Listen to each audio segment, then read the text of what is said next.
Dear friends, welcome to our English channel, English Master, the Advent classes.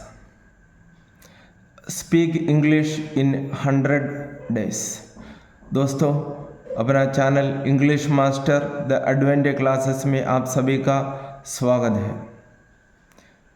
मेरा लक्ष्य यह है कि 100 दिन में आप लोगों को अंग्रेजी बोलना सिखाएं, वो भी कुछ ग्रामर के द्वारा। इससे पहले मैंने 2 वीडियो किया था। अभी नया कोई देखने वाला हो तो ऐसा टाइप करें, English master the advent classes day 1, 2, 3 ऐसा सर्च करेंगे तो आपको पूरा नॉलेज मिल जाएगा प्रीपोजिशन के बारे में।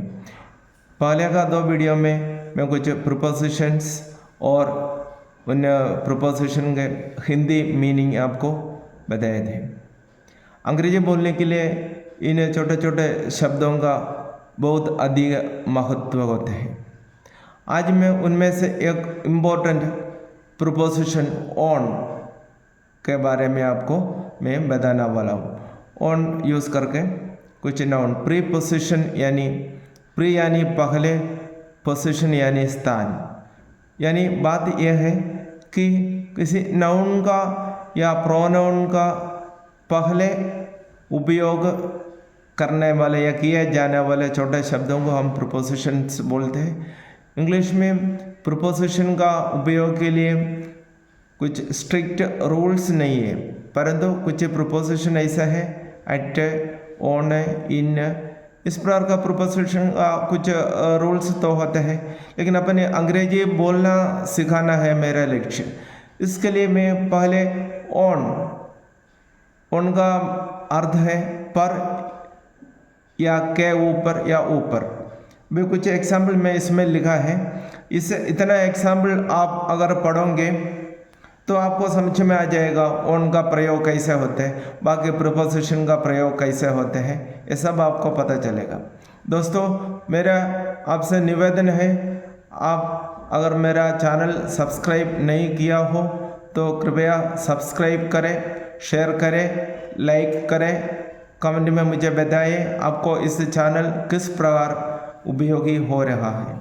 देखो, ऑन पर या के ऊपर या ऊपर भी हो सकते हैं। ऑन द बेंच, बेंच पर या बेंच के ऊपर। इसमें देखो द बेंच नाउन है, नाउन का पहले हमने ऑन का इस्तेमाल किया प्रीपोजिशन। ऑन द बेंच यानी बेंच पर या बेंच के ऊपर।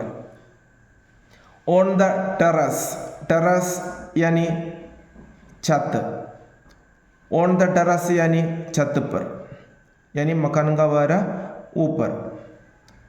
और अंदर से हम कमरे में बैठकर हम ऊपर की ओर देखेंगे तो भी अपन को छत दिखेगा, उसको हम रूफ कहते हैं।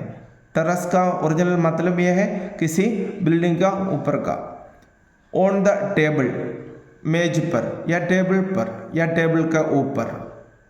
ऑन द ट्री, पेड़ पर या पेड़ के ऊपर। मेरा विश्वास है आप लोगों को इंग्लिश थोड़ा समझ में आएंगे। मेरा गारंटी है दोस्तों, आपको अगर मेरा 100 दिन का इस अभियान में आप भाग लोगे तो ज़रूर इंग्लिश बोलने का आपका जो योग्यता है वो बढ़ जाएंगी। ऐसा कहावत भी है, जिसको अंग्रेजी में कमांड है उनको दुनिया में डिमांड है। थोड़ा भी आपको बोलना आता है तो आपको जो संकोच है बोलने का, हेजिटेशन, वो तो दूर हो जाएंगे जरूर। देखो चले आगे। On the stage, on the stage यानी मंच पर। इसमें से एक मीनिंग है, इस मीनिंग भी आप लोग याद करें। स्टेज यानी मंच होता है। ऑन द स्टेज, मंच पर।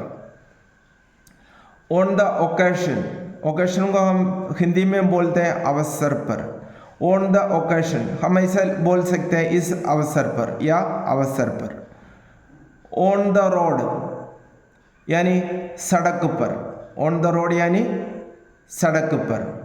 ऑन द वे यानी रास्ते में या रास्ते पर।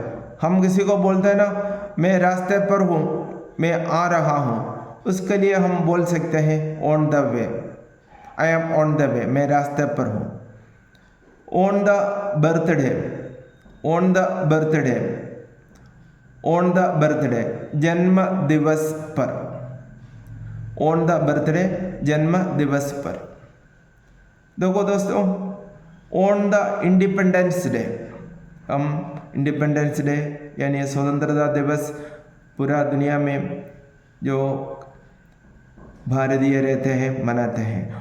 On the independence day, independence day लिखेंगे तो आई अपन को हमेशा कैपिटल लिखना है और डी भी कैपिटल लिखना है। ऑन द इंडिपेंडेंस डे, स्वतंत्रता दिवस पर। क्या है?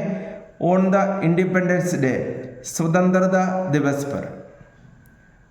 अगला एक है, हम यूज तो करते हैं परंतु इसका English, on the house warming. On the house warming यानी गृह प्रवेश पर। ऑन द हाउस वार्मिंग यानी गृह प्रवेश पर। दोस्तों, आप लोगों को इस आज का डे 3 समझ में आ गए होंगे। आप लिखकर याद करें और प्रैक्टिस करें। मेरा गारंटी के साथ मैं कहता हूँ कि 100 दिन के अंदर, यानी ये तीसरा डे है, 100 दिन में आपको इंग्लिश बोलने का आपका योग्यता मैं बढ़ा दूंगा, ये मेरा गारंटी है। और इंग्लिश बोलने के लिए ज़रूरी जो शब्दावली है वो भी मैं इसमें से आपको बता दूंगा। Thanks for watching.